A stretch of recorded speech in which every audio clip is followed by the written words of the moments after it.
Ben sazımın şirin nəğməsiyəm, Türk üçün kəsən qılıncın tiyəsiyəm. Türk məni çağırsın yanına gedəsiyəm. Yurdu üçün canı verən o Türk mənəm. Sorsalar mən kiməm, Türkəm, özbəyəm. Mən bu yurdun yiğitlərindən biriyəm, ərəm.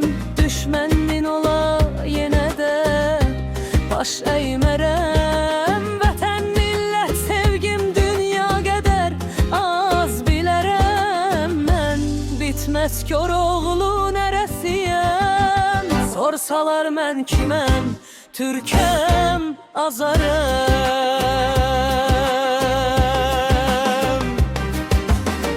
Kim Türklüyünü yitirsə də sonuncu Türk mənəm.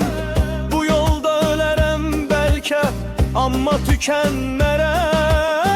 Su olsam düşmən dodaqlarına tökülmərəm. Düşmən yer olsa göylər mənəm. Sorsalar mən kiməm, Türkəm, qış mənəm.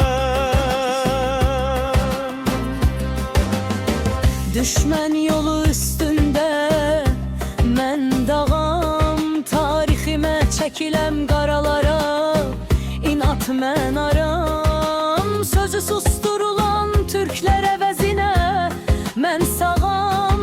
Türkül yaşayıb yaşadan bir çağam. Sorsalar mən kiməm, Türkəm, Qazaxam. Türk deyib susmayan bir ağızam. Türk sözünü soldurmayan kağızam. Türkü sancan ilana mən solmaz yarpızam. Türklüyü çiçeği açan yazam.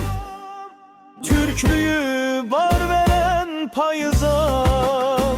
Sorsalar mən kiməm, Türkəm, Qırğızam.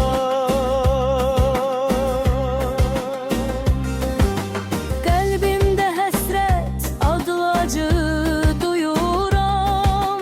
Bəzən düşünüb susuram. Amma göylərdən gələn bir səs duyuram. Türkü türklüyə döndərən uğuram. Sorsalar mən kiməm, Türkəm, Uyğuram.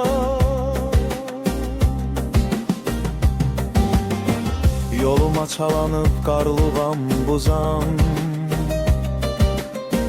Boy boy cəm olan Oğuzam. Türküm bal, mən çörəyəm, duzam. Həsrətdən günü qara Oğuzam. Sorsalar mən kiməm, Türkəm, Qaqavuzam.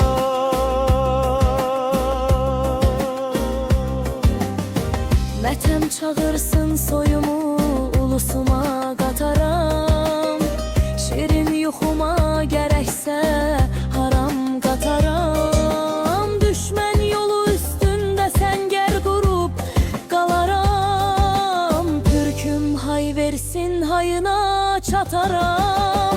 Sorsalar mən kiməm, Türkəm, Tataram. Vətən adına Turanı bilirəm. Yaradan adına Tanrını bilirəm.